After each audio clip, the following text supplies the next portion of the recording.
again, man.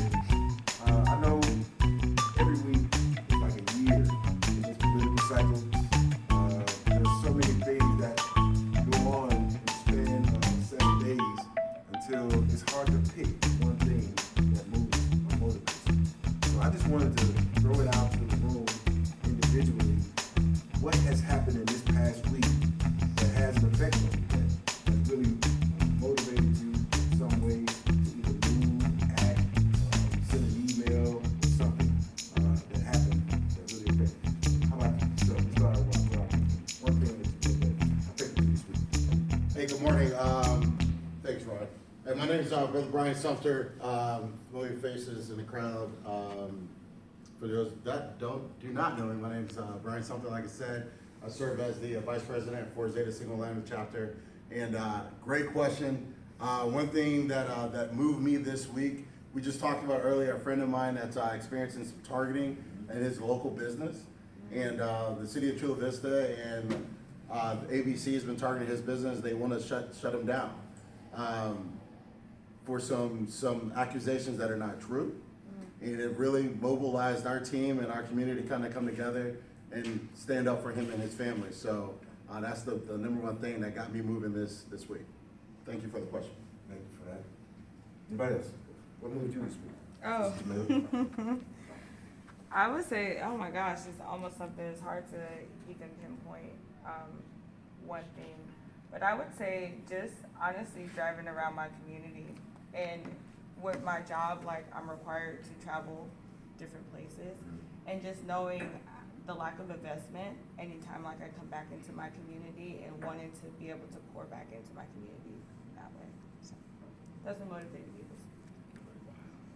LB, Brother Waves Lover. Thank you for the introduction. So for those who do not know, I work for U.S. Bank. And while we're not a federal company, we partner very closely with the Federal Reserve, and having the government shut down, it doesn't stop the bank. We're still operating, but just clients come in just very nervous about the status of the banking industry, and is their money going to be safe? And so it's the first of the month. This past week was the first and the third, so we have a lot more foot traffic than we normally have, and to have all of these clients coming in, is my Social Security, is my pension in trouble? And we're not really able to answer those questions. I don't reach that high, but it just kind of it had an effect. It just intensified and made the job more anxious, if you will, this week. So. That's it. Hi everybody, Tamika M. Cook. What motivated me this week was hearing I'm a lunch lady by trade, and hearing that my students, like, one of the things that I see is when you come in here, no matter what's going on through the day, you always have a smile on your face and you're always thanking us for coming in. But one thing that they said was, we know we can't get past you without getting our fruits and vegetables, but we never see you eat yours. So that has motivated me to eat more fruits and vegetables. Kennedy. Has me as the Civil Service Commissioner here, which is true. I am the president of the San Diego County Civil Service Commission, but I think what's more helpful to you is that I am the chair of the San Diego County Democratic Party, and as a result, I have a lot of experience in campaign and field organizing, as well as campaign finance. So, what we're going to talk about, I think, in order to tailor to this group, is specifically, actually I have a question. What is a 4-letter word that is critical to campaign finance? Funds. 4-letter word. It's something you work off of it. Everyone works off of it. Campaign finance, Time. you work off of it. Huh? Time. That's a good one. That's a good one, but it's not Yeah. time. It's the tool. Time is what you need though. It's a 4-letter word that is critical to campaign management. You get campaign finance to endorsement, these things. It's called a list. Campaign finance, campaign management, everything ties into one thing: list making, list building, list management. And so from the top to the bottom, every time you have a campaign, every level. It's literally like, You're right. it's all ties into one single thing, which is the list. Or data. Data would have been an acceptable answer. But in practical terms, it's about a list. And so when you're building, we'll talk about the campaign sort of structure. Yeah, okay. There we go. Okay, we'll get to that, but let's see. Okay, so it does talk about like campaign structure. That's pretty simple. Campaign management, finance director, communications director, field, data. Okay, that's for a large campaign. In the grand scheme of things, though, you're not likely to have all those things. Unless you're running for Congress, you may get one person who can do some of those things. But all of that will work off the list. So in terms of like building a campaign, yeah, you should have a campaign manager. Really, you're gonna have a campaign manager and a campaign consultant who or a campaign consultant who does a bunch of things for you. Most campaigns, now not in the city, but once you start to get to North or East County, you'll be lucky if you get one person because you have to raise money in order to pay these people. Otherwise, you'll have to get volunteers to basically fill these roles. But the roles that they play are very important. So it is not likely that a small campaign is going to have 5 staff. Even city council campaigns will likely only have 1, 2, maybe 3 people who are actually paid. What you'll likely have is volunteers who fill this role, so the overall campaign manager strategy. And a lot of this can be filled out by what they call a kitchen cabinet.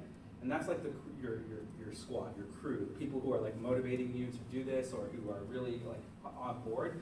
The candidates usually have a council of people around them who like just advise them on different things. And they often will take up some of these roles. So you're gonna wanna make sure that in terms of the roles of these tasks, that they're filled, but it's probably filled by 1 or 2 people as opposed to 5 people. Everyone needs more, but it is what it is. So finance is critical, communications is critical, field that's the volunteer that's actually getting your message out to voters, and then the data is what happens. So when you run, if you're a Democratic candidate, and you decide to run for office, one of the first things you're going to want to do is figure out the whole party structure. So you're going to go to someone like Tamika, who does know, yes you do, who is a club president and one of our, I don't want to say senior leaders, but our top leaders, because senior is a bad word. And you're going to want to get involved with the party. The party can provide a number of things. One, you're going to need the party in order to, you're going to want to vie for the party's endorsement. In some races outside of the city of San Diego, you may be the only candidate. Like, there are hundreds of races that we've gotten it down. But there are dozens of races that aren't even contested. Out in East County, out in North County, people just don't file. And they don't realize that they can actually get into these positions, and most of them are paid. So, that's the first thing. You're going to want to connect with the party. And then as you build your campaign, you're going to want to build out your story. All of this, another thing goes back to a thing that you should have figured out before you're running. It's a 3-letter word. Why? Your why, there we go. You always have to have a why, okay? And that you need to know before you run for office. So why are you doing this? If you don't know why you're doing this, you are not ready to be a candidate for public office because everything derives back to that why. That why is not only like a reason for doing this, it's also a guiding star on your politics. So, some people have a why, if they're running for school board, it's because of the kids, right? Okay, well that means that everything you make, every decision you make, every trade-off you have to make for getting into that position has to be based on that why, which is your guiding principle, right? So that's the ethic, or not the ethics, the moral sort of element of campaigning. Some people are, unfortunately in politics, every decision often has trade-offs, right? So some people are more comfortable with deviating from their why than others, and sometimes, and that could be a sort of a stumbling block as well. So our goal is to get as many people who understand the principles of campaigning, who can also stick to their why. And frankly, we need more people who can stick to their internal sort of moral compass than less. Okay, so in terms of building your campaign, you're going to want someone who manages the overall campaign strategy and daily operations. Now, oftentimes I'll tell you, first-time candidates are going to want to do this themselves. That is stupid. Don't do it. It is best for you to have someone next to you who can check you, because candidates can, especially in this democracy, we have a candidate-centered democracy where it can go to your head really quick. I'm a candidate and then I'm in charge. You need someone to check you, okay? Like every single candidate needs that person to be like, hold on, have you thought about this? That type of thing. And so that's gonna be either your campaign manager or consultant, and they're gonna do a lot of the more day-to-day. As a first-time candidate or a candidate in a smaller district, you're probably gonna have to do a lot of this in tandem with that person, but everyone's gonna wanna have a person in that. That person's probably gonna do a lot of these different things. So finance, it's gonna be talking about, we're gonna be talking about list. Field, we're gonna be talking about list. Communications is, that's the basics, the social media. You're gonna wanna have to make sure that you build out your website. All of that derives from your why and then how it fills out into your politics. If you have connected with the party, you're gonna probably want to know the party's positions so that your positions align with that. You also should know your district. So if there are two things that you do before you get into the campaigning element is one, know your why, and two, know the district.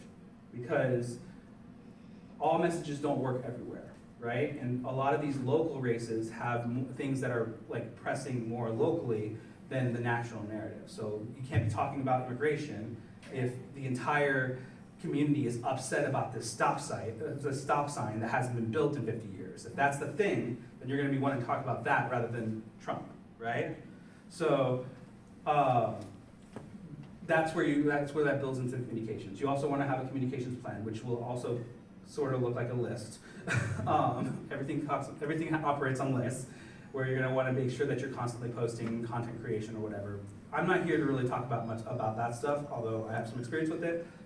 That's more of the nice to have type things. If you're in a small race, the most important thing is that you raise money, that you're talking to voters, and that you hopefully have the party's endorsement. Okay, so we're gonna go into the finance stuff, but that's more about what I'm talking about in general. Field, so particularly in closed races, like the margin, what we call a field margin, is 2 to 5%. And what that means is Prop 50, right? That is a field margin race. That means every voter we talk to is literally that much important. So that means that our field effort, the effort in the field, after this I'm gonna launch about 3 of them today, that they're critical. Because a good field operation can move the needle about 3 to 5%. And that 3 to 5% is why big campaigns where they're the top races, the congressional races, where they're the top targeted race, you'll see that they have huge field operations. It can usually be done by volunteers. You're gonna want an organizer usually. But this is how you reach out to voters.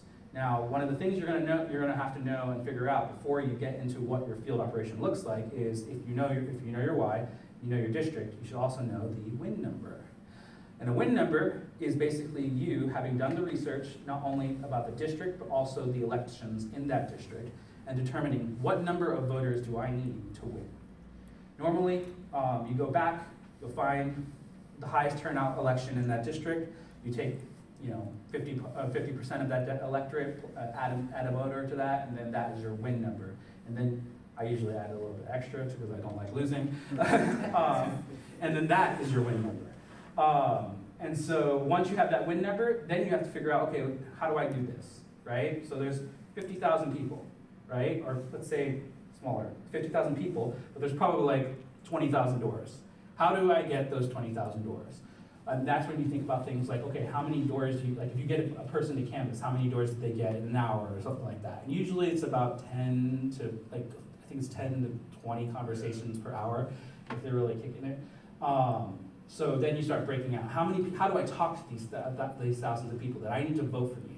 And then some of it will be through mail, a lot of it will be through mail, which we'll talk about how to get there with the list and the fundraising and stuff like that. And then a lot of it will be through actually door-to-door canvassing or call program, et cetera. So we're not gonna go into the principles there, but these are the things you're gonna wanna think about if you wanna have a well-balanced campaign, okay? So moving back to fundraising, okay? So first of all, it's about a list. So when you are looking, and this actually is beyond politics. This is for nonprofits, this is for anything. Anytime you have to fundraise for something, the first thing you're gonna wanna do is build a list. So where do you start with the list? Any guess? Close. Huh? People close to you. Right. People you have a warm relationship with. I know, yeah, we were supposed to have a mapping exercise to map out who our friends were, then extend that out to our social networks, our co-workers, then, you know, our fraternity organizations, Yeah. things of that nature, and then our general community. Exactly. So what you basically start with, if you're gonna map it out, you start with yourself at the center, and then you move farther and farther away. So that's yourself, that's your family, that's your friends, that's the people you went to high school with, that's the people who are in your fraternity organizations, that's the people you're in with your professional organizations. You constantly build that list out and out and out, as far as you possibly can know. It could be the guy you met on the street, but you got his business card, that's on the list. So you build, that's why networking is essential. There's a new book from a professor at Stanford, I think it's Jeffrey Pfeffer. He calls it the 7 rules of power. And one of the 7 rules is network aggressively. And actually, it's a really good book because he talks about, I actually got it because I got the ads on Facebook. But he also talks about how in the rules of power, the structure of power, like particularly for candidates of color and for women, one of the rules of power is to break the rules, because the rules were meant for other people to be in charge of you. So he has a really well-balanced sort of progressive understanding of the structure of like how to gain and master power, which is important for people of color and people from marginalized communities. So anyways, talking about going back to the list, is you start for yourself and you put everybody on that list. It doesn't matter because you're gonna talk to everybody, okay? And then once you get into endorsements and things like that, then you might have other lists, people that you meet along the way. Every time if you're in a fundraising position, whether it's for a nonprofit or for a candidate, for yourself as a candidate, every engagement you have is a fundraising contact. If you talk to someone at a community event, you grab their business card, that's a fundraising contact, if it's a positive conversation. You're not gonna put your opponent on your fundraiser. You might put some of their family, not gonna lie. We'll have to see. So every room you go into, if it's not you, also we should talk about staffing. You never go to places alone, okay? If you're a candidate, you always have someone with you, okay? That's part of the thing with campaigns. That's not only a safety thing, it's just a practical thing. Someone needs to be paying attention while you're talking to people, making commitments, making a trading conference, like that's the type of thing that you need. If it's a paid staffer, they're also the person who's going to extricate you from a tough conversation. So I am not staffed today, which was a mistake, but I will be staffed at my next event. So what happens is like someone gets into me in a tough conversation and then that person will be like, oh, I'm so sorry, the chair has to go. That's the type of thing, you need a wingman, basically. That's what a staffer is, okay? But moving back to the list. So you're building a list, all right? It's gonna be on, I use Google Sheets because I don't like losing it or whatever, Excel, whatever. If you're an Excel master, you build your list, you start creating who the people you're meeting, you're gonna get their contact information, and then you're going to sort of look through the list and identify, like, well, first, how much money you have to raise, like, and what the limits are. And then you kind of assign dollar values to all those people, right? Like, what do you think this person that I just met off the street could give me who I had a good conversation with? Would they give me 10 bucks? Will they give me what? 50 bucks? That's a good number to start by, because almost everybody can pay for 50 bucks. Not really. I was just kidding. That was definitely sarcasm.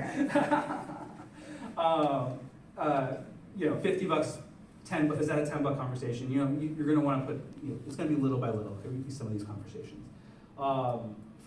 Depending on the type of office you're running for, it really depends on what you're trying to raise. But you're gonna wanna also then prioritize your conversations. So every conversation is not as valuable as the other. You're gonna wanna have the most valuable conversations. You're gonna wanna have those close conversations. And the 2 ways to identify and to prioritize that is how close they are to you, or how much they are invested, your relationships with them, and then if they're like newer contacts, like whether or not they have some sort of donor history. So if you meet a donor in one of these rooms, and you will, if you're running for office, you'll run into someone who's actually a donor to a bunch of different things. You're going to want to do a lot of donor research, and as you create your list, you research your list. So there are tools to do that.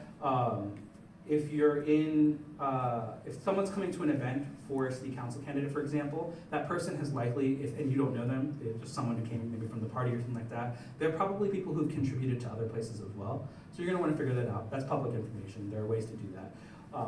You're likely going to want to hire someone to do that. But if you do it yourself because you're a slapstick campaign, and sometimes you just have to do that, you would go to the city's website or whichever government agency does the campaign finances, and you'd look through the reports and you'd find out like who's give to what. So another thing you could do Let's say you run in a city council district, right?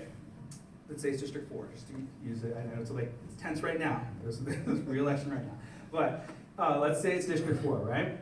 Well, if I'm running for District 4 and I were to want to like build a fundraising list, I'm gonna do all the research, I'm gonna bring my list, the list of people that I'm connected to, but then I'm gonna look up all the city council candidates' campaign disclosures, and I'm gonna find the people who are giving to all the council candidates. What you will find is that there are people who just give to council candidates. And why do they do that? Why do they do that? Connection. Yeah. You have a Getting goal in close. mind? What's that goal? If The go influence. Influence for what?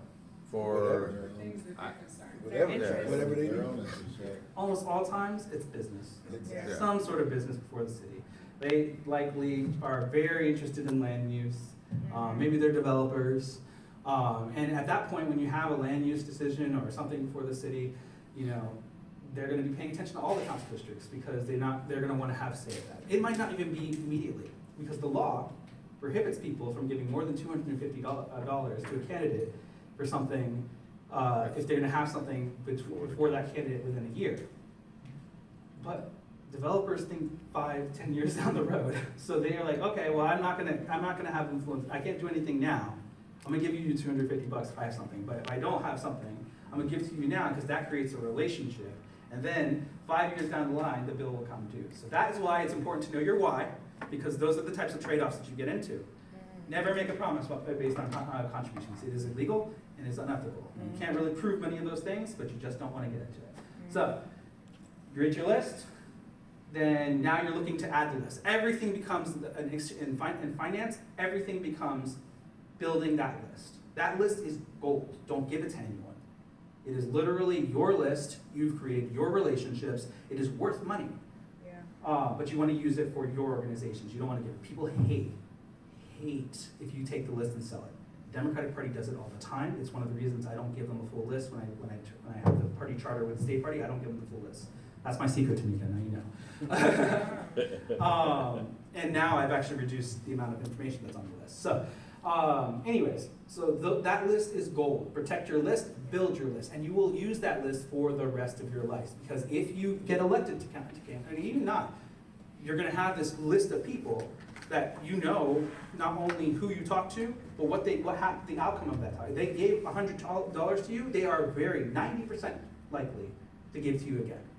Okay, and now you've created another list to upload, or you created another list of sub-lists basically of donors who have a relationship, or maybe they told you, not this time, but maybe the next time. Those are the types of notations you're going to want on your list. Okay, so that is the list, list management. It is critical to everything. If you are going to run for office or you're going to finance a nonprofit or a campaign, list management is center to that skill. All right, so now talking about scripts and how to do the calls. So first of all, if you're going to call down a list, there is a word you should be very comfortable with, but you don't like. What is that word? no. No. The word no sucks, but you're going to hear it far more often than you hear a yes. 9 times to every one yes, if you're doing well. Okay, so even the best fundraisers, the really good fundraisers, I've raised millions of dollars. Even I am going to get 9 no's before I get to a yes. Okay? So it's all about math. So if you have a list of 500 people, 50 of those people will give. But those no's aren't a no forever. They're a no this time. And next month, once I get to the list, because it takes a while, I'm going to ask them again. And maybe another segment of those yeses will become no's. And you work through the list. It's not people. It's not 9 people say no. It's 9 contacts, right? So sometimes they say no this time. Unless they say, I explicitly want you to take me off the list, or something like that, they are a potential donor for next time. Okay? So the 9 to yes thing, the 9 no thing, the thing of being confident, what's the word? Comfortable with the word no, it's a real thing, because even the best, in sales, it's the same thing. In anything where you have to ask people, most people, it's so easy to say no. Now, the other thing that the first thing that makes a really good fundraiser is being comfortable with that. Because if you if you attribute the word no to negative and I'm never going to do it again, you're not going to be successful in this, in sales, and anything where you have to ask anyone else to do something for you. The other thing that you want to do is called an objection response. So this is like almost a telemarketer experience, right? So now, what happens when they tell you no? And how you answer that, or how you respond to that, is critical to finance, to campaign finance, to nonprofit finance, or to sales, or anything in life where, again, you have to ask other people. So no is the first thing they hear. Now, oftentimes they'll give you an excuse, right? No, my dog just died, right? That's a tough one. But let's just say it. No, my dog just died. You can say, oh, I'm so sorry to hear that. You know, and then you can end the call. You're probably going to want to do that for a dog day. Let me try something better than that. No, I just paid my car got a flat tire and I just paid for it. Okay, actually let's go back. These do get difficult. Okay, but all right. So when you go to a person, I should have said, you ask them with y'all can trade off. It's a lot of talking. What's going on? You good? Okay, cool. Just want to make sure we agree. Okay, when you go to the person and you ask them, so you're comfortable with your no. I'm going to teach you what to do if you hear no, but also you have to figure out what you're going to talk to, what you're going to say to them. That's why the why is important. You're going to want to build a script. Basically, once you have your why and why you're running for office and you have done all the research about the campaign, you're going to want to build a 1-minute sort of pitch on why you and why this. Okay? And it can be very simple. I'm Will Rodriguez Kennedy. I'm a Marine veteran. I have been watching as the federal government has been shutting down, been doing this crazy stuff, and I'm running for Congress because of this, right? I'm not running for Congress, but I'm just saying. Some people, it would be newsworthy if I said that because my boss is a congressman, and it would mean I'm challenging my boss, which would be a very problematic thing to do. So if this is recording, Scott Peters, I got your back. No, I'm just kidding.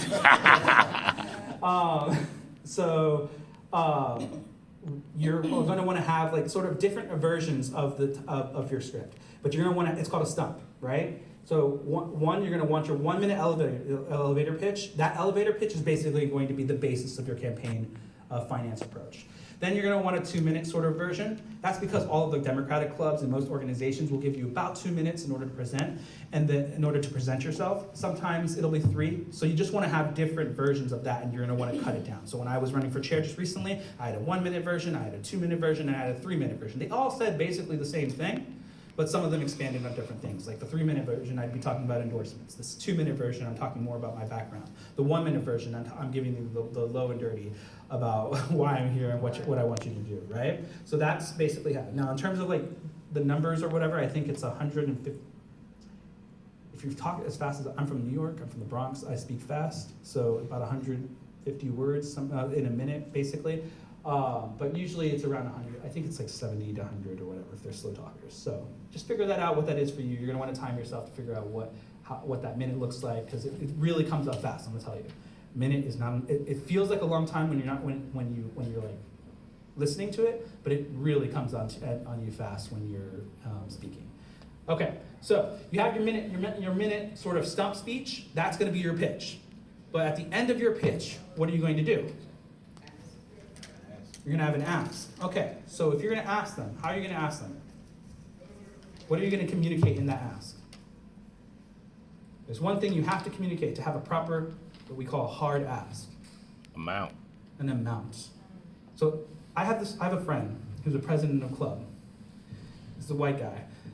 And he'll do this thing where he'll ask people, hey, we have our club meeting starting at 1. Can anybody help to set up? Right, and that's it. Is that an ask?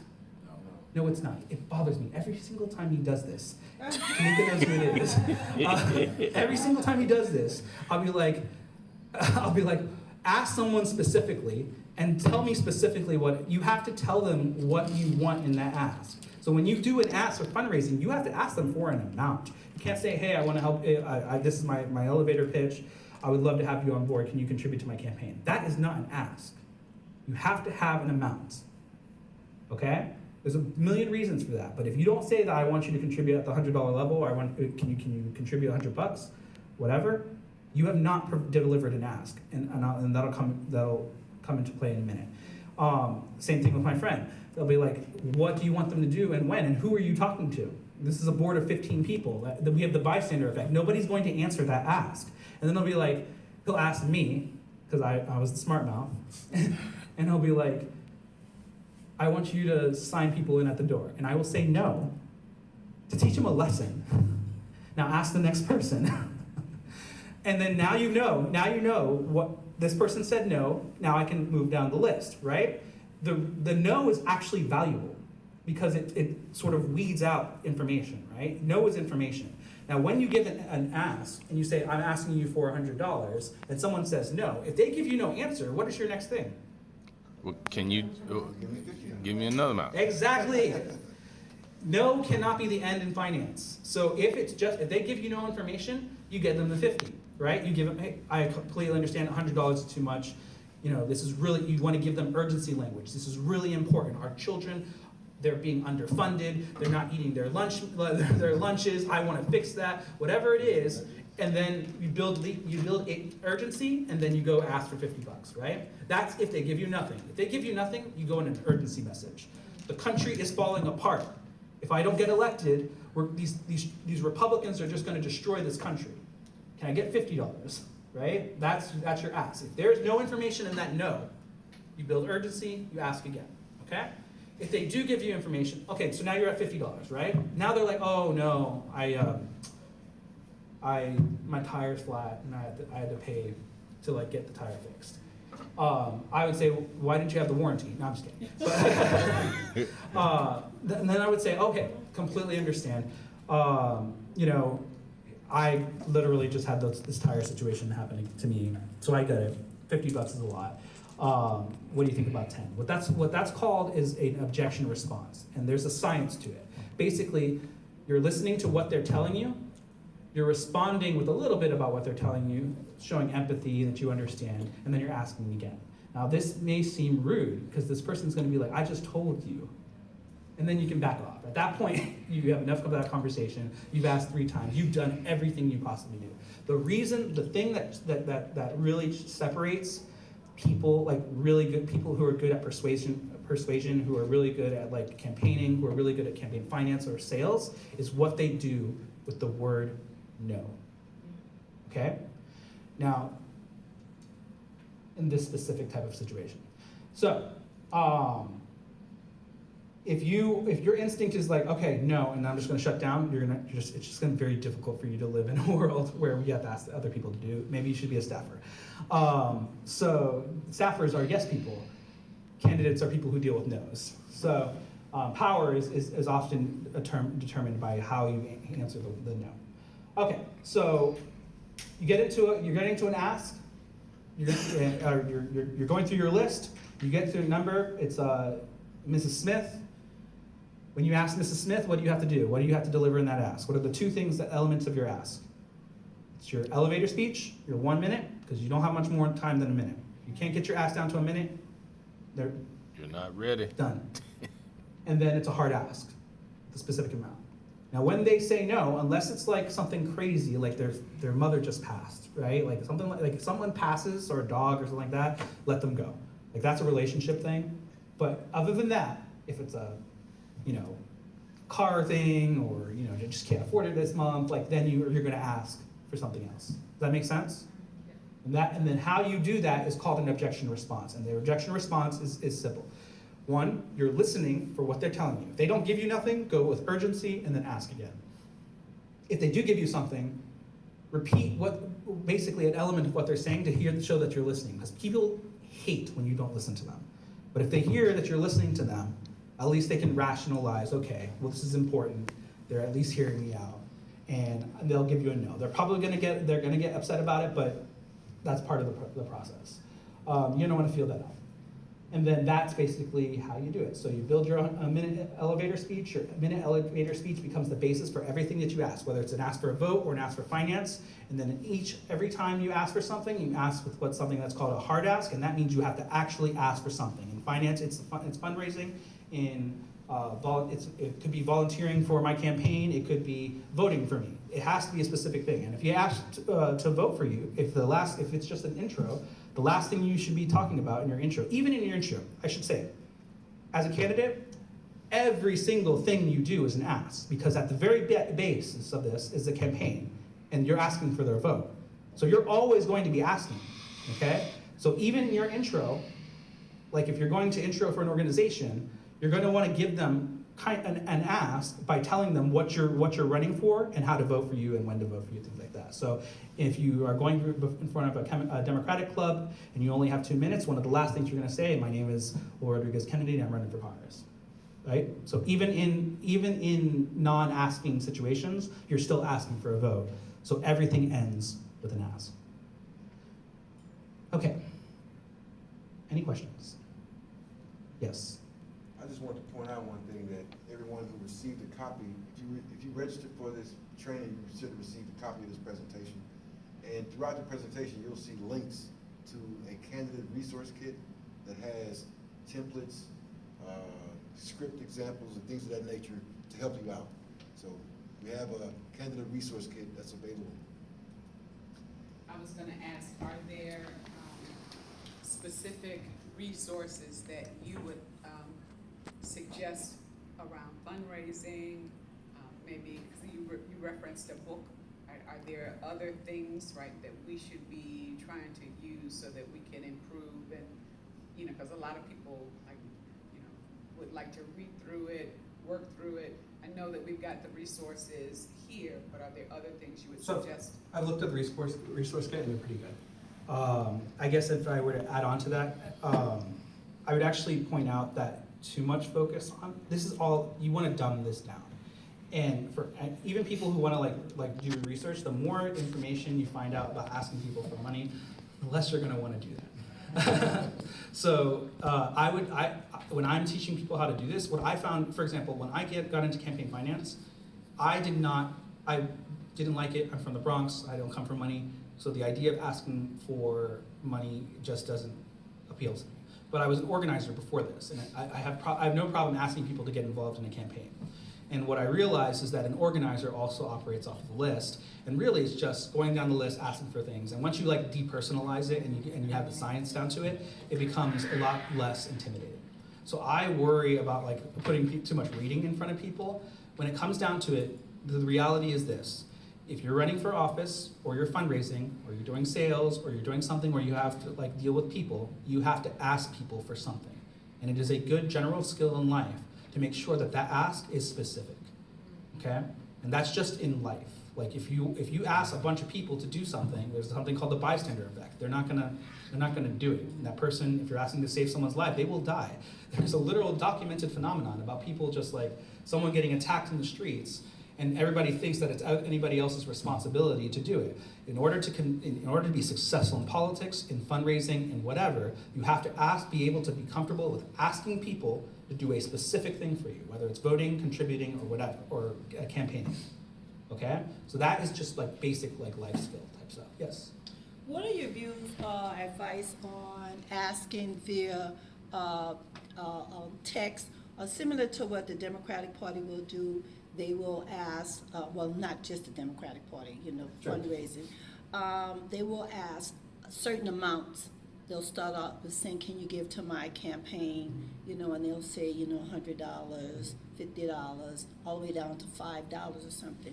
What are your views on utilizing that format as well? So text and like text formats? Like Yeah, text, so emails. there's a science to the text and also to email. Mhm. Those formats are for large efforts. So the success of a text a fundraising ask, it's going to be in the single percentages, if not less. So the reason that's effective is when if you're sending it out to a group, if you're in a campaign, your list is going to be a couple hundred, right? So sending a text just wastes the ad, the ask, right? The context. I will send a text if I have tens of thousands of contacts.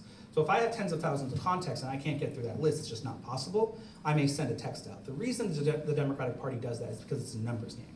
So if they have 1 million contacts, and they keep on texting this thing, you know, in the first text, like a bunch of stops will happen, right? But then they'll get a certain amount of money for that. Well, it's cheap to send a text. So, you know, if I can send a text for $1,000 to 1 million people and I get 2,000 back, I've just made some money. So I would say that text fundraising is only for large campaigns. And same thing with emails. You do not want to give because you're wasting a contact with that person. Now you can't call that person, and you're almost always going to be more persuasive on the phone.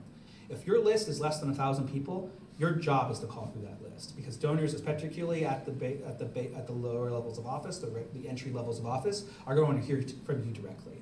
That's sort of the expectation in the donor space. Now, if you're a larger organization, if I'm fundraising for the DNC, I'll text, because I'll have 50,000 contacts and I just can't get through. It's just too much work. In that text, I'm going to get, if it costs $1,000 to send it, I'll probably get 1% of them. Some of them will give me a couple $100. You're probably going to get a $2,000-3,000 return. That makes sense in that scenario, but only in that scenario. So fundraising is always a numbers game. So in a situation where you have less than 1,000 contacts, the best use of your time is to call through that list. If you have 10,000 contacts, the best use of your time is to segment that list, call the 1,000 people that are most important to you, and then text the rest. That's how so it only comes into play really when you have really large lists for both email and text. So you personally, the candidate, would contact the individuals, not have a staff or somebody else call them. You would call them yourself as a personal. I'm the chair of the Democratic Party, and in the last term that I was the chair of the party, I raised around $6 million. I called every single donor.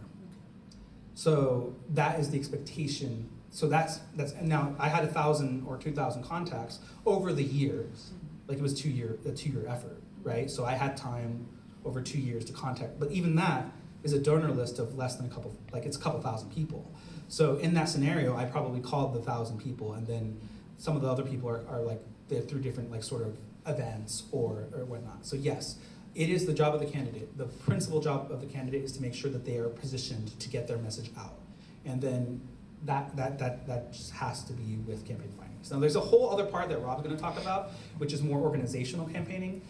So labor and things like that. There is another element that I sort of touch on, and I just wanna let you all know, especially people who are watching, is that if you're a Democratic candidate and you have the support of your party, because of campaign finance rules, you can only raise a certain amount, right? So usually it's $1,000 or $500, whatever it is for the jurisdiction. You cannot ask or receive money above that amount, but your party can accept it. And the party has the ability to spend unlimited amounts of money in support of its candidates. And there's something called member communications. And so it's basically a principle that says, if you're a candidate running for office and you're speaking to Democratic voters, your efforts actually brings up the turnout. So the party can pay for a portion of those efforts, and it's not a contribution. So for example, if you're running for city council and you have a universe where it's 50% Democrats, the party can actually pay 50% of the salary of, say, a field organizer. So that means that on top of your effort to build your campaign coffers, if you get to the point where you're dealing with people and they're maxing out, there are other ways to supplement your fundraising. They can't, now the problem, the difference is, I'll just point out, because this is super high level stuff, is that the donor cannot tell the party what to spend it on. So the party, you just have to have a good relationship with the party. Usually what I do is I've set my priorities ahead of time, so I'll tell people I'm fundraising for X, Y, and Z, and if you wanna give, and then I make sure to allot the proper amount to that campaign and create the budget for them. So the party will help. There is a real reason financially to get the party's support. If you're a Democrat or a Republican, it is lucrative it is in your best interest to have the party's support. Otherwise, you don't have that access. Anything else that I feel like? Sure. One quick question that you haven't touched on, because a lot of the people that we're going to be sharing this with they may not have decided to run. They're kind of thinking about it, and ways for them to get on the on-ramp, like getting involved in the campaign, working with canvassing, learning how it actually works. But the other one is, I started my list. Initially, I only have 30 people. So I'm going through my list, and how do I grow that list with the folks I called? Right. So, from that list? Well, again. Or just in general? Yeah. Again, when the list is not a document of 30 people that you have in perpetuity. The list is a document that your goal is to build every single day. And so every single contact, every event you go to, one of the 7 rules of power is to network aggressively. And so every single, your business cards, whatever, you should be, every time you go into a room where there is more than people and there's more than the people you know, you must have some sort of way to communicate with that person and then also to follow up with that person or to collect business cards. You should be collecting business cards. You should be collecting contacts. The way of building, the people who get onto your list could be the people who you walk off the streets. But if they hand you the business card, suddenly this dude who's actually like dressed down is actually the president of an organization or the president of a company. Rich people do not like to look conspicuously rich. So you'll be surprised at how many rich people are in flip-flops and shorts. So, probably not flip-flops, they're in those boat shoes or something like that. But yeah, exactly. You'd be surprised how much of them dress down. So you have to make sure that as you're going into every single event, you're maximizing your opportunities to meet more people, and that you're collecting the information. That's data collection, whether it's their business cards or their names. And if they don't have a business card, but they're important, and just ran out of business cards, if you're staffed, someone will make note of that. If it's you make note of that, and you research that person later, and then you get their information, and you contact them. Hey, and they actually will appreciate that type of initiative. So. Everything in campaigning, in finance, in sales, and anything that you have to do where you're dealing with people, it's all about networking aggressively. You have to make sure you take that. I'm actually pretty bad at that. I have a stack of business cards that I really have to get put into a list somewhere. But I have staff, so they will help me with that. Once it becomes too much, because I do have stacks of business cards now that I've collected from different things, at that point, that's when the finance director situation becomes helpful.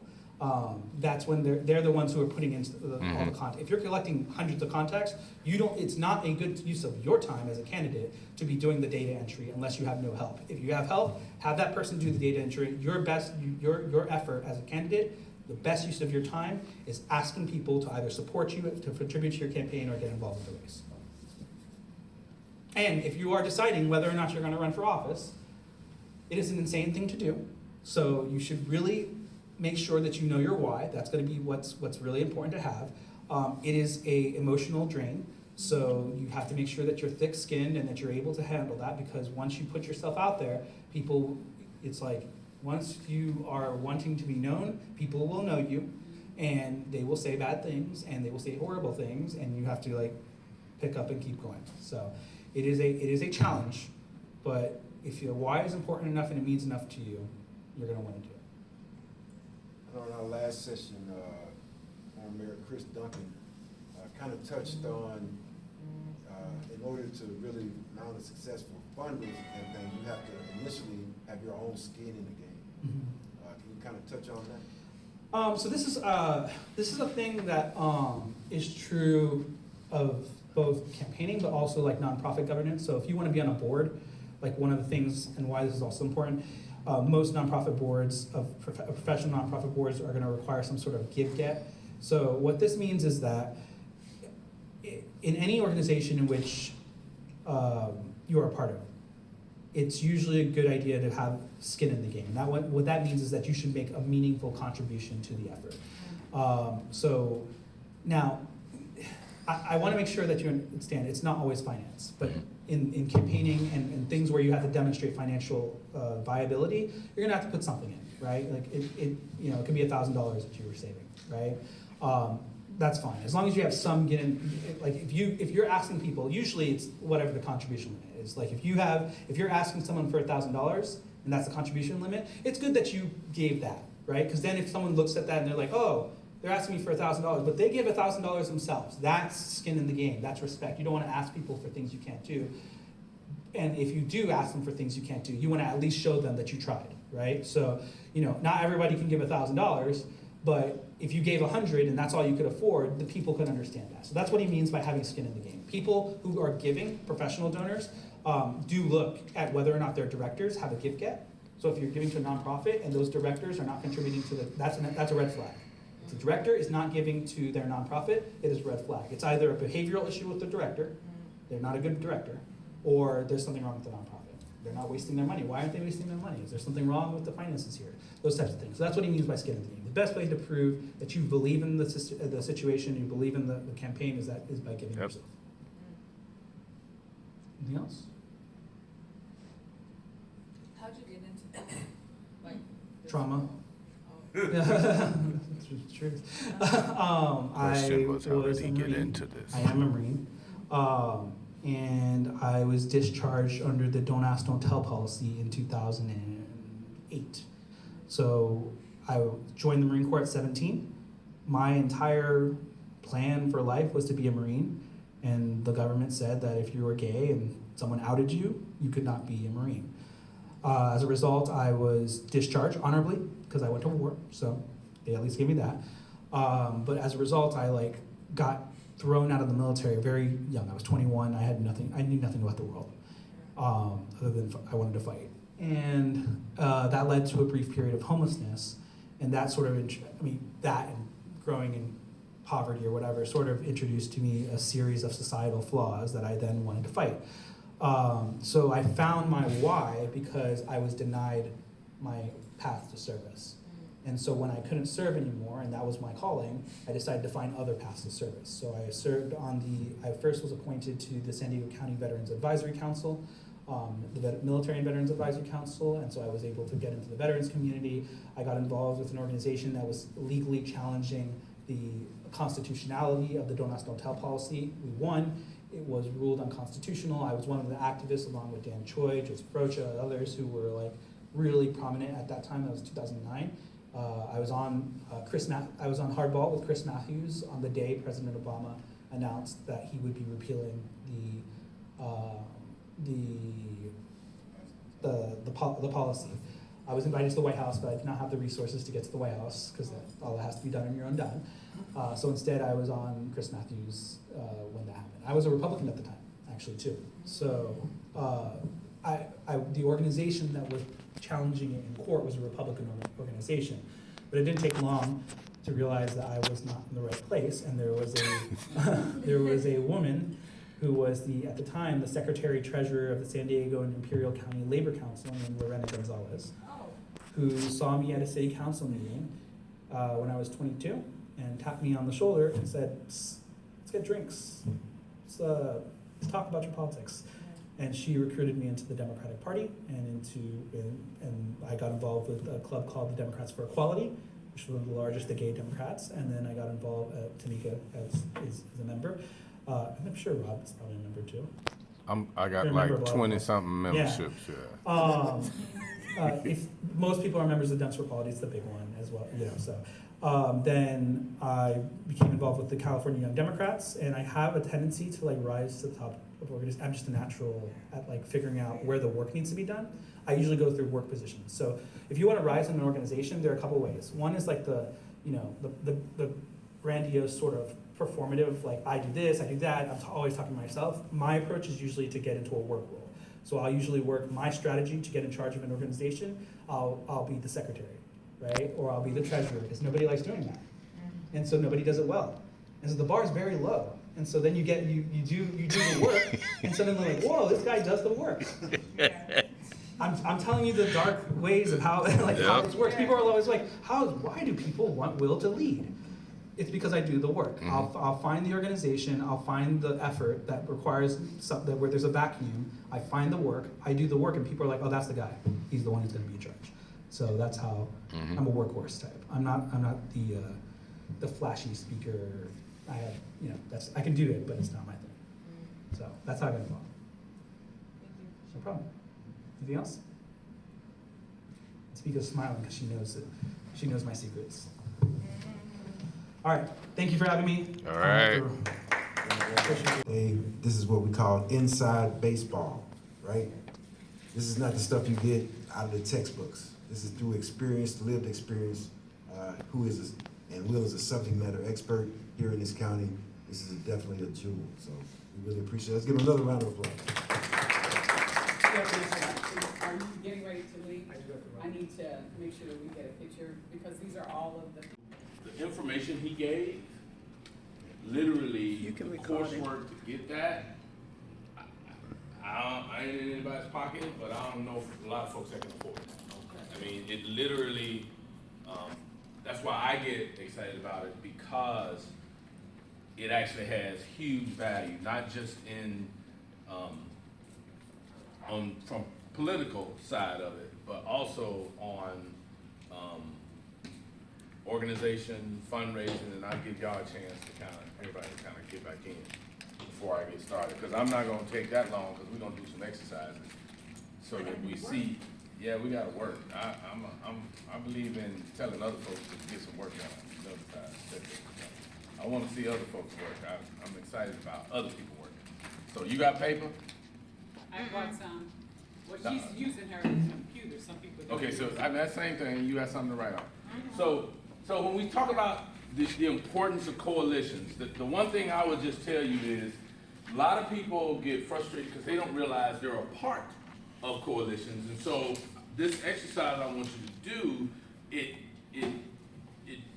builds on some of what Will was talking about. Number one, I want you to write down the first, the list of organizations that you are a part of. That's the first piece. Yeah, I know Tamika gonna be there for a minute because she got like a bunch. But write down the organizations that you are a part of. And think personal, think professional, think, I didn't pay my dues on that last one, but I am a part of that organization. Get them all down, because it's important that we actually go through the exercise of writing these things down. And Rod, you want me over here, or, because I'm a wanderer, so if they had Ritalin when I was coming up in school, I'd have been on it. Because I don't know how people sit in one spot and stay. I'm all over the place. I'm in meetings at work and can't even sit down the whole time. So you write them down? How many you have so far? 5. I ain't even gonna ask you. You ain't even started? Give me at least 5. How many you have so far? 3. 3? Okay, give me some more. I'm talking about your organization, include your church. Yeah. Include your fraternity, sorority. Include even informal groups. We have a group that we get together and watch football on Saturday. It's my boys. So book clubs. Book clubs, all of that, and why that's important. And then while you're doing that, on the other side of that list, there you got that one list, the other side of the list, think about and write down everyone you pay. Everyone you Pay. You write a check to, you got a bill from. Write all of those organizations down. Because I have a belief, and this is the fundraiser in me. Anybody I'm paying money to owes me money. Whether it is my cable company, it is my utility, it is my insurance agent. By the way, was what I just talked to my insurance company, because the deal they're doing now is they're evaluating everybody's policies, because they got a lot of backlash for these just blanket increases. So what they're doing now is they're telling you, hey, we looked at your policy and the coverage on your house really wouldn't cover your house, so we're gonna raise that. They're looking at different ways to raise, because what I found out from, I have a broker friend who is on my list, that next year, you remember how all those insurance companies exited California? Well, there's 2 or 3 large ones coming back. So the ones that are here are trying to get as much of an increase as they can, because they're going to be competing next year. So I see Brother Wade over here, when it comes to the folks he paid, his list got longer than the list of the organizations he's a part of. So I'm not judging, I'm just saying we might want to get that whole financial plan to come work with you. So we good? We got a list, and so I just want to kind of start with that. So the thing about these lists is that's how you start when you start talking about coalitions. If we take this from running for office, just looking at okay, I'm thinking about running for office. Of those organizations that you are a part of, put a check mark by, I know someone personally in there that is in a position of leadership. And when I say a position of leadership, I don't mean necessarily that they have the title of president, vice president, treasurer. I'm talking about if I talk to them, they can move the group. the person I'm talking to can actually move the group. So I wanted to build on this part about coalitions with these lists, because remember the list that Will was talking about. A lot of times people struggle getting individual names. So I take the coalitions and build on it, because in those coalitions there are individuals that you know.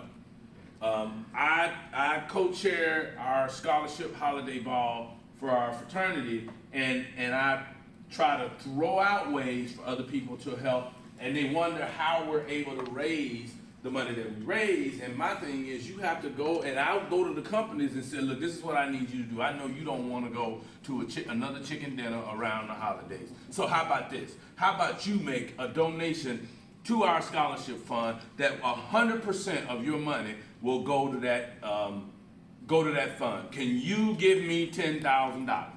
And he was like, oh man, because think about it now, the first time out, that's not what they want to do. Yeah. I said, all right, you can't give 10, what about 5? Because I know your organization is doing well, and I know you care about the community, can I get 5? He was like, let me think about it, I said, I tell you what, let's do 2,500, we can close today, I can get the check, we can move on, but here's what else I want you to do. When he agreed to the 2,500, I said, okay, here's what I need from you. I need you to help me do this, because man, I'm working. Y'all know I'm working all the time. I don't have enough time to get out. I need help reaching out to other people so we can help these kids. You got 2 or 3 other business folks that you can connect me with that care about young people that we can get funding from. He was like, hey, you know what? I got a couple other folks I can do. So the goal with the coalition building is it has multiple facets of how it can help you. So we talk about here that you're expanding from a campaign perspective. When you're fundraising, which is a primary job you're gonna be doing, I don't care what you're running for, you're gonna be campaigning. But on top of that, you also gotta look at, remember, what was the second thing he talked about? What do you need to also know about? You gotta get your list, and you need to know what? You need to know your district. You need to know your district. And in your district, you think about it, whatever you're running for, that coalition, how many of those folks are actually in the district that you're running for? Because y'all put down PTAs, y'all put down, do you know, school districts? The fact that you live in that school district is an organization you need to put down. The fact that you're in that city council district is a group or a district you need to write down. And so each one of them allows you to get beyond just a handful of friends you got. And so to double down on one of the things we was talking about on your list, do not be afraid to ask your friends. See, first of all, anybody ever had somebody hit them up for network marketing? Okay, so in network marketing, what do? You get somebody you know, and then they bring in somebody who is what? The quote-unquote expert. Yeah. You know why? Because they know if you talk to your friend, your friend knows your flaws. And when your friend knows your flaws, in the back of their mind, they were like, I ain't giving this dude money, I saw them out at the club. So, but that expert, you automatically assume that expert knows more. The reality is, they just friends working together. They both know the same amount of stuff. So what you want to do is, in these organizations, making your list, take those organizations and those coalitions, and then you ask yourself, how can they affect this race?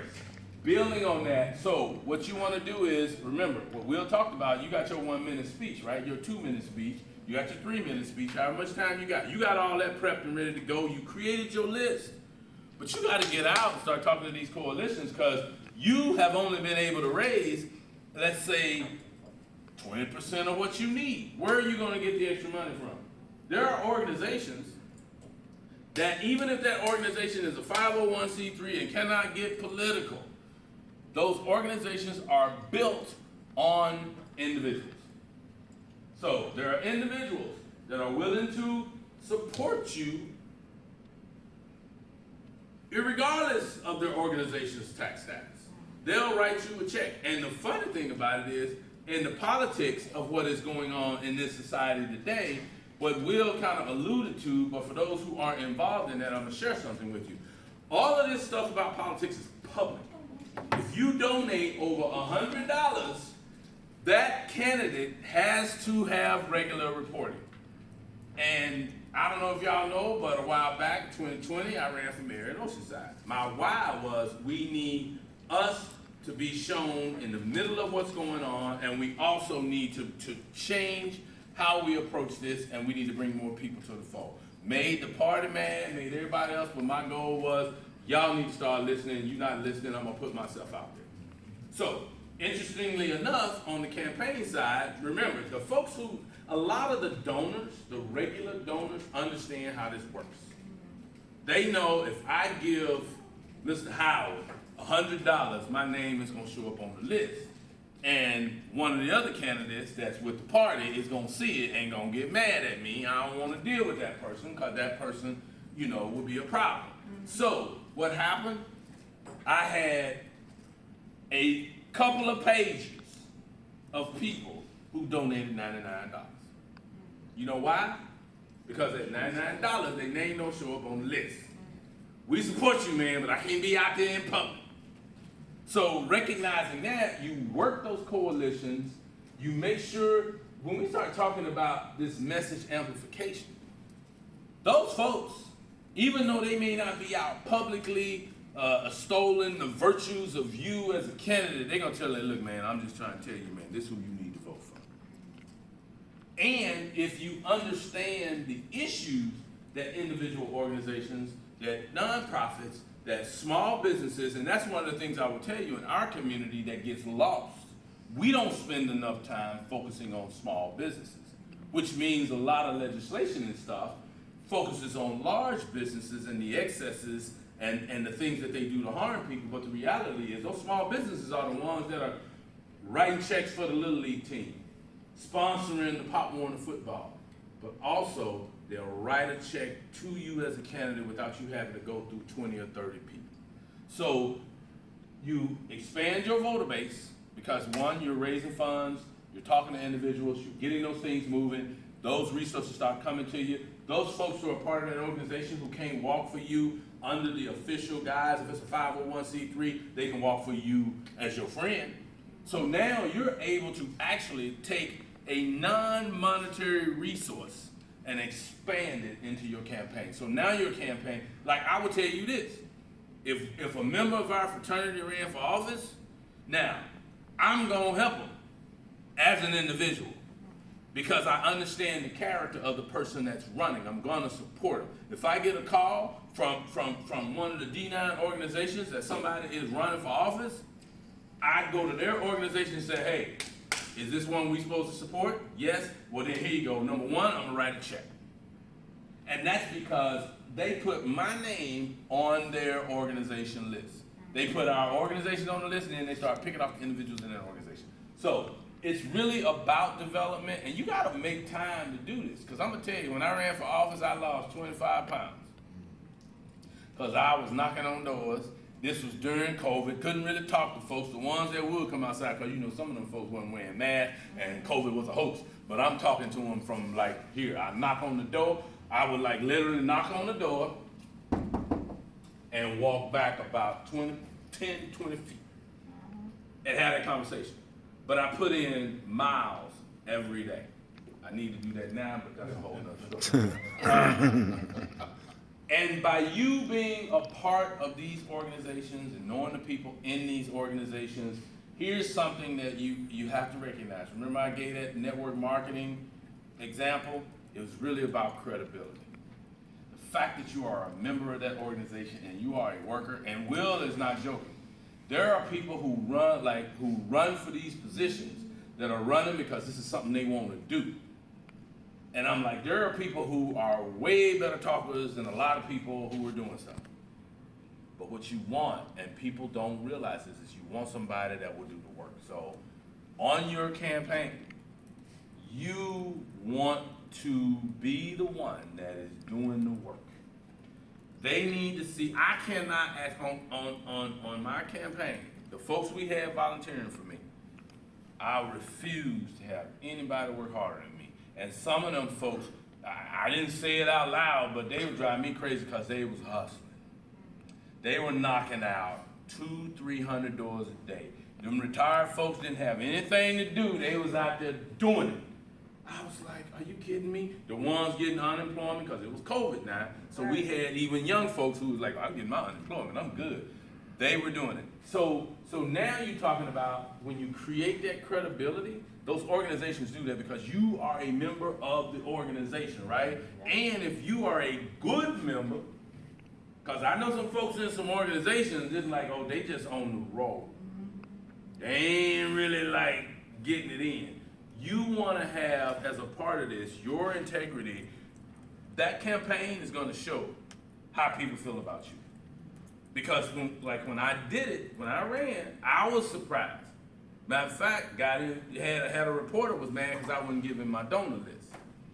Because they did know a bunch of that money came from outside of the jurisdiction I was running. I said, look, I've been with my union for 20 something years. Actually, at the time, it was close to 30 years. And I'm on a national committee.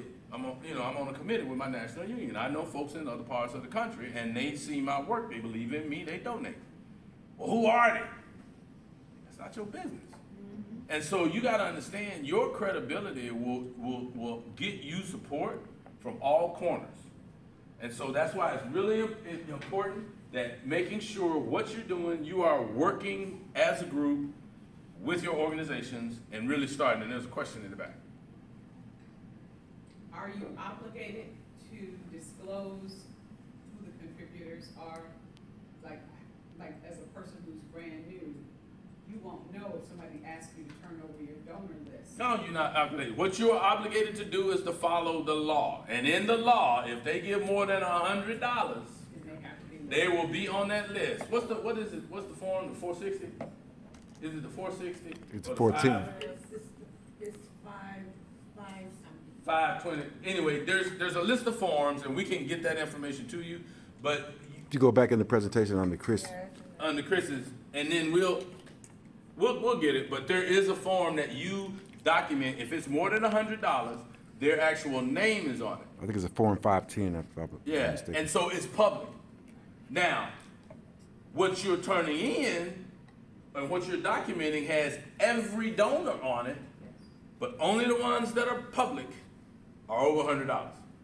So yes, there's a. If you don't know, see, I knew because I had somebody tell me, no, what they were trying to do. There were a lot of attacks, and that's the other thing as a candidate, you need to recognize why the coalitions are so important. They're not going to attack you if you're not a threat.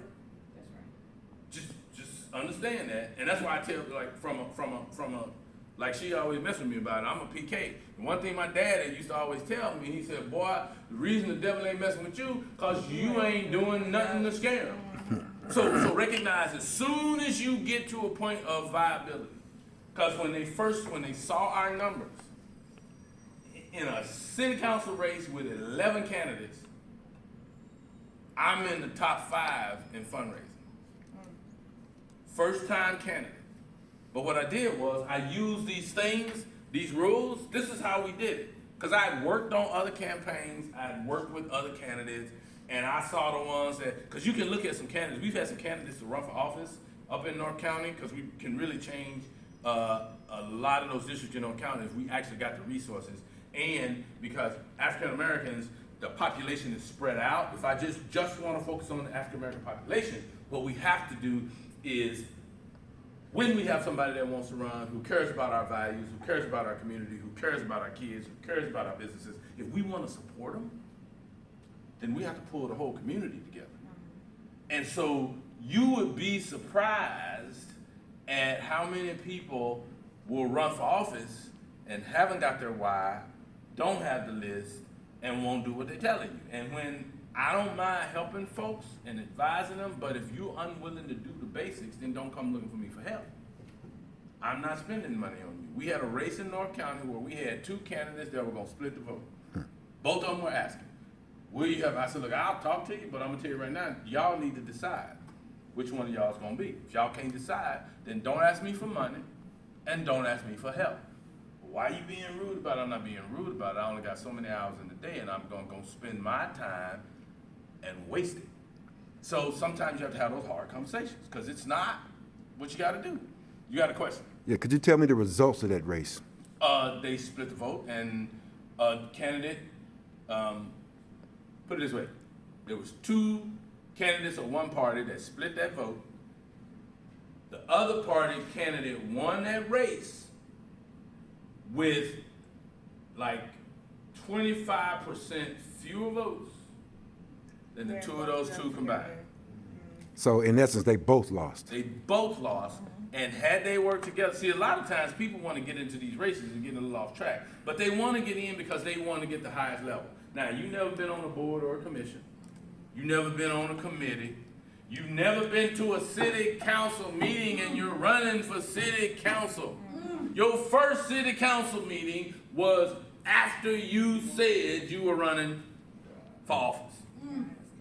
So how am I supposed to support you when you haven't shown me that you genuinely have an interest in what you're running for? So I tell people, go to the council race. Go to the council meeting. Every council, every school board has a section of that meeting called public comment. Yeah.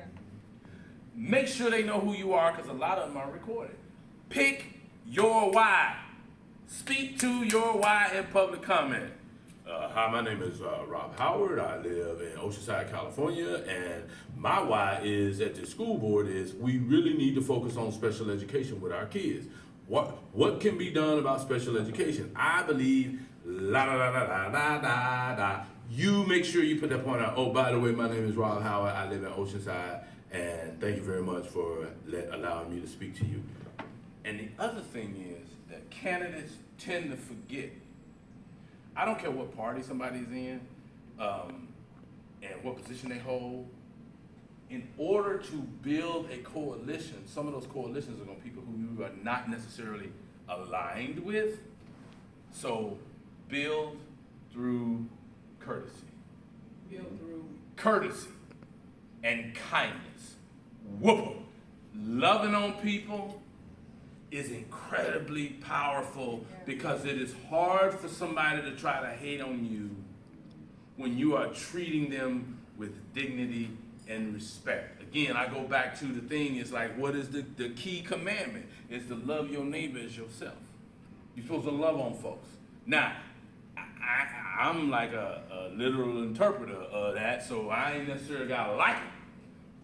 But I'm gonna treat them with love. That means they'll get the dignity, they'll get the respect. I'll listen to them, because what you will find, like I've got some elected officials in North County that I work with who, like, we hear when it comes to issues. I don't align with none of that garbage they talk about. But as an elected official, when I bring stuff to him, and one of them I'm getting ready to put in for a grant from him. So, but he know I've been nice to him because you are an elected official, and I will respect those who are in those positions. However trifling you are, I'm going to respect the position, not the person, the position. And you build these coalitions through that, and how you operate amongst these coalitions gives you credibility. That credibility, because you don't know who's watching. That's the key, because they are watching. After that race, I started a company, just give you anecdotally how it makes a difference. I started a company, and I was, looking to get consulting contracts. I had someone call me, said, hey, I got somebody want to meet you. Okay. I drive up to Orange County, and I go meet with him. I go into this lawyer's office. We shake hands. This guy said, hey, how you doing? Good to meet you. Man, you lost weight. I'm like, okay, what's up with that? So he was like, and eventually you find out, follow my campaign. Because the first campaign pictures, I was a little husky, I had, because brothers sit at a desk and eat. But they had followed my campaign, and you know what that guy told me? He said, we have some work that we're trying to develop in the energy space. He said, we looked at your resume, we know you can do it. He said, but the reason I wanted to talk to you was, one, as a veteran, we understand you know how to move with people because y'all deal with a whole bunch of folks. He said, but more than anything else, we saw what they were trying to do to you during that campaign, and you always spoke with dignity and respect, even when you were talking about your opponents. You would talk about what you disagree with them on, but you were never nasty and disrespectful. And what we need somebody to do is they're gonna be dealing with contractors, city, council people, and city staff, and we need somebody who can be that way. That was my largest consulting contract. I made more money on that contract than I did on the job I was working when I was working as a nuclear operator at the nuclear facility for a regulated utility. But it was based on literally developing credibility. Credibility matters. I don't care what anybody say, credibility is the thing. And so on those coalitions, give me one organization you had on that list. The San Diego Education Fund. San Diego Education Fund, what is that? That is a nonprofit that seeks to help high school seniors go to college, about providing scholarship money on the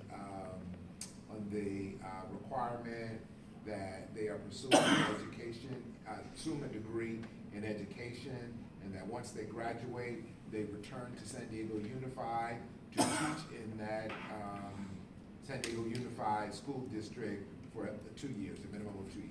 So you got an organization, has a purpose, has a why, and has a hook. The students they're helping, they're giving a requirement, hey, once you graduate, you coming back. Yes. So how broad do you think that coalition is that he just talked about? How many people do you honestly see it can go wide? One of the 20 I know that's on your It's more list. than 20, I had to put a number next to something. There you go. Give us one organization. The Order Eastern Star. The Order Eastern Star. For those who don't know, can you tell them a little bit about tell us about that organization. It's a nonprofit organization it's the female branch of the Prince Hall Masons. If you don't know what Freemasonry is, it's been an organization Prince Hall has been around since 1776. And the Order Eastern Star Prince Hall affiliate has been around since 1863. And it is an organization that does with charity, community service, and giving back to our fellow siblings.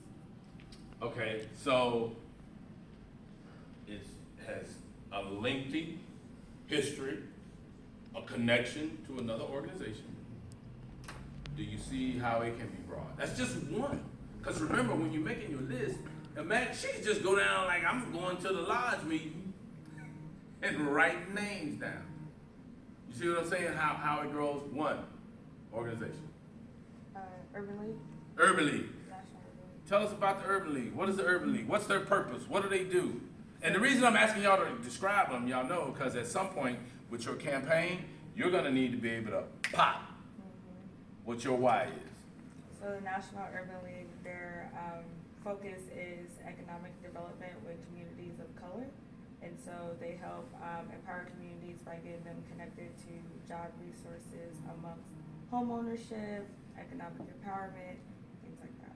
Are you on any committees with the Urban League? So currently I am the chair of membership for the Young Professionals Chapter.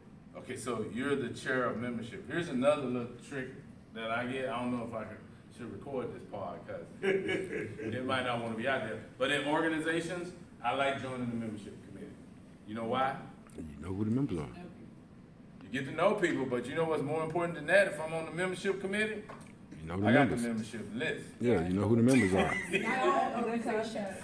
Not all of them. The ones I'm on, if I can't get the membership list, then I ain't gonna be Or the working reason why you got at the membership with CBTU is you're the treasurer. Well, yeah. So important, you're doing good work, and if it's around your passion, you're in the right space. So I'm a Mason, so I love it.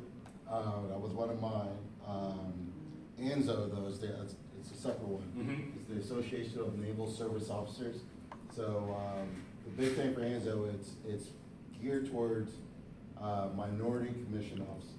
Okay. So it's an international thing across all military branches where we touch and help those in need, I guess you could say. Right. So when you get out to the community, and then primarily, if you take, earlier we were talking about vets on ships and stuff, what we're dealing with right now is our communities are getting targeted because of, you know, ingrown hairs and health conditions and all that kind of stuff.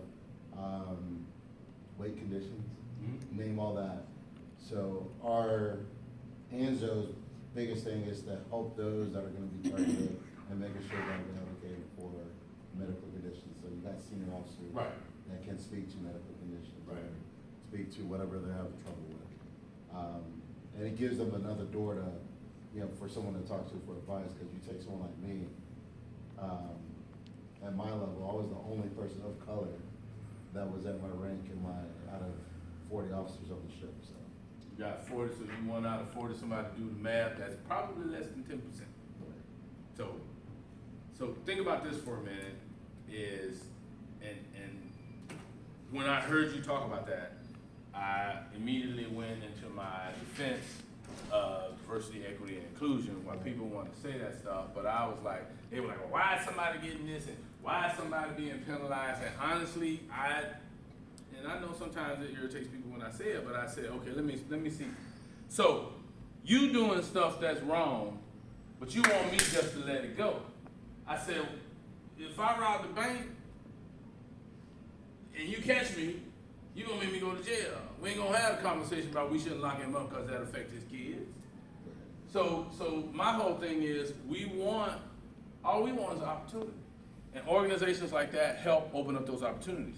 But also, imagine how supported they feel when you are an active participant of that organization and you got a young, newly commissioned officer that is like nobody else around there that look like them. Because I was in the nuclear Navy, I worked at a nuclear power plant, we had 320 people in our department, 320 operators in our department. We had four African Americans, and one of them was mixed.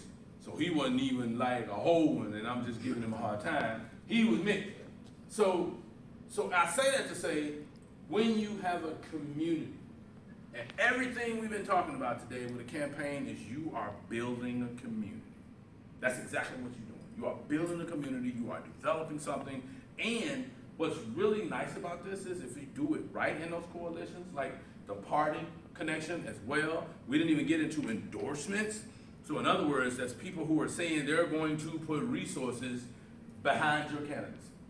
And so this whole thing about building coalitions,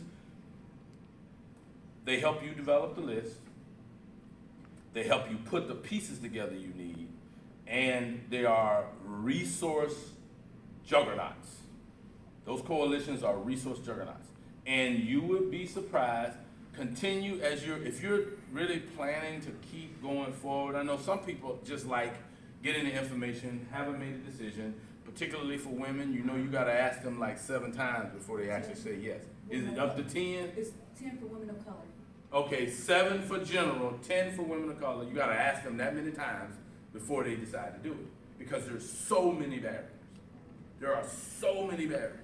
But what I want you to pull out of this is there is nothing stopping you from being successful. And if you all remember the last session that we had with Councilmember Foster, one of the things he said is, we're spread out, but that doesn't matter. You gotta not be afraid to do it. If it is your why, if you have the passion, if you're willing to learn, then go through the process. We've got the information for you.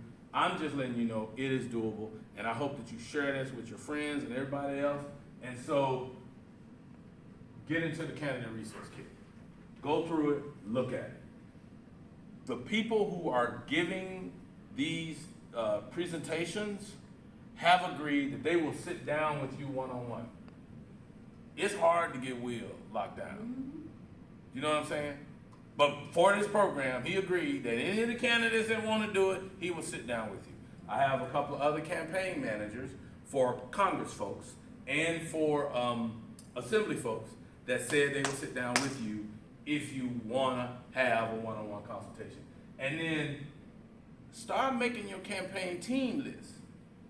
And so if you are somebody with a spouse, I'm just telling you, y'all need to have that conversation before you even think about this. And for those who know my wife, okay, for those who know her, that was, as they call, difficult conversations. Because, you know, my wife was asking questions that I hadn't really thought about. Because when you are out there in public and they're beating you up, they're not just beating you up, they're beating up the family. And so you gotta make sure everybody is there, so as you're putting that team together, that team has gotta be the person right next to you. If that person is next to you. And then we're creating, those who have participated and are aspiring to do this, we wanna make sure you all can connect and network. So you'll create another organization you can put on that list. Because if you're doing it, somebody else that's not quite ready, guess who you need to have on your list to hit them up for supporting you financially? Or can you wanna learn, come work on mine, help me with mine, and we'll work together. So really, this is not, it's not brain surgery, but if it's not something you've done, it can be just as hard. What we wanted to provide for you during this whole program is the information and the support that will help you do this, because again, most candidates, you tell them, those first time candidates, they learn all this through the process, and it's too late. You wanna get it up front. So I don't have any other questions. Hopefully this had some value to you, to recognize the importance of those coalitions and how you wanna do this. I actually enjoy the process, but then I got a different sense of humor than most people. I think it's a great way to learn and grow. If you're starting a business, doing this process, you're out there meeting people, and your name is out in front of them. And so how you walk, how you carry yourself, same stuff we taught when we was growing up down south. You know how to act, and you act right, folks will treat you right, and if they don't, you still act right. So that's all I have. Rod, you got anything else for the group? Absolutely. Let's give a hand to Brother Rob Howard. Again, this is information you don't just get every day. This is not stuff you get out of a book. This is lived experiences. These are things that have been proven to be successful. These are tactics that are proven to yield great results. So thank you for that. Everybody give yourselves a hand. I really appreciate everybody coming out. Thank you very much. And again, on behalf of Phi Alpha Fraternity Incorporated, the Zeta Sigma Lambda Chapter, and Alpha Kappa Alpha Sorority Incorporated, the Epsilon Xi Omega Chapter, we just wanted to thank you for participating in this. This has been a very momentous event. This is something that the community's been asking for, and this is something that we're going to be doing on a regular basis. So stay tuned next year. We'll be doing this again next year, at least on a semi-annual basis. So we do it twice a year. Are there any questions? I just want to thank you for literally taking the leadership of this, coming up with something that's not just, let's go register voters. Our Voters Peoples and Hopeless People Committee, you have grabbed the reins of it and made it something that I think is really benefiting the entire county. So I just want to thank you for your work and effort in this process. So I appreciate you, brother. Well, thank you. I really appreciate that. It's all for the good of the community, right? So again, I want to implore everyone who has a copy of this, there is a resource toolkit that has all kind of information in there. I mean, templates, all different types of resources. So do take advantage of that. We spent a lot of time putting that together, so please do take advantage of that. And stay connected. We're gonna keep building. This is only the beginning.